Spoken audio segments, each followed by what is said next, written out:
पिछले कुछ सालों से उत्तराखंड में लगातार आपदाएं आ रही हैं। 2013 की केदारनाथ के जख्म अभी भरे नहीं और उस आपदा की भयानक तस्वीरें आज भी सबके जहन में हैं। 2013 से लगभग हर साल इस पहाड़ी राज्य में कोई ना कोई आपदा आ ही जाती है और बरसातों में उत्तराखंड के पहाड़ और अधिक सेंसिटिव हो जाते हैं। नमस्कार, आप देख रहे हैं चकाचक एक्सप्रेस और मैं हूँ वर्षा श्रीवास्तव। उत्तराखंड के सभी जिलों में पिछले 2 दिनों से लगातार बारिश हो रही है। मॉनसूनी बरसात के बाद गंगा, अलकनंदा, मंदाकिनी, पिंडर आदि नदियां तेज उफान पर हैं। बारिश के चलते रुद्रप्रयाग से अलकनंदा और मंदाकिनी का जलस्तर खतरे के निशान को पार कर गया है।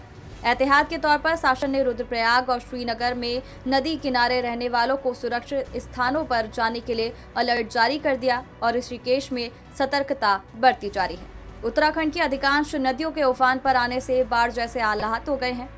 घबराने की बात यह है कि मौसम विभाग ने अगले 72 घंटों तक नैनीताल, रुद्रप्रयाग, चमोली, पिथौरागढ़ आदि जिलों में बारिश का ऑरेंज अलर्ट जारी कर दिया। यानी पिछले 2 दिनों से लगातार हो रही बारिश अगले 3 दिन तक और जारी रहेगी। बात सड़कों की करें तो ऋषिकेश बद्रीनाथ हाईवे समेत कई संपर्क मार्गों पर आवाजाही बाधित हो रही है। ऋषिकेश बद्रीनाथ हाईवे पर तो घाटी के पास करीब सुबह 11:30 बजे अचानक पहाड़ी से मलबा आ गिरा। पुलिस ने देवप्रयाग से ऋषिकेश की ओर जाने वाले वाहनों को चाका गजा खाड़ी सड़क से होते हुए श्रीनगर के लिए डाइवर्ट कर दिया, जबकि श्रीनगर की ओर से आने वाले वाहनों को मलेथा होकर ऋषिकेश की ओर भेजा जा रहा है। कुल मिलाकर उत्तराखंड की बारिश के चलते अनेक जगहों पर जनजीवन अस्त व्यस्त हो गया है। छोटी छोटी नदियां और गधेरे भी उफान पर आ गए हैं, जबकि राज्य की प्रमुख नदियों में से 2 नदियां अलकनंदा और मंदाकिनी के जलस्तर में भारी इजाफा हुआ है। एक और जहां अलकनंदा का जलस्तर 627 मीटर के ऊपर उठ चुका है, तो वहीं दूसरी ओर मंदाकिनी का जलस्तर भी 626 मीटर के ऊपर है।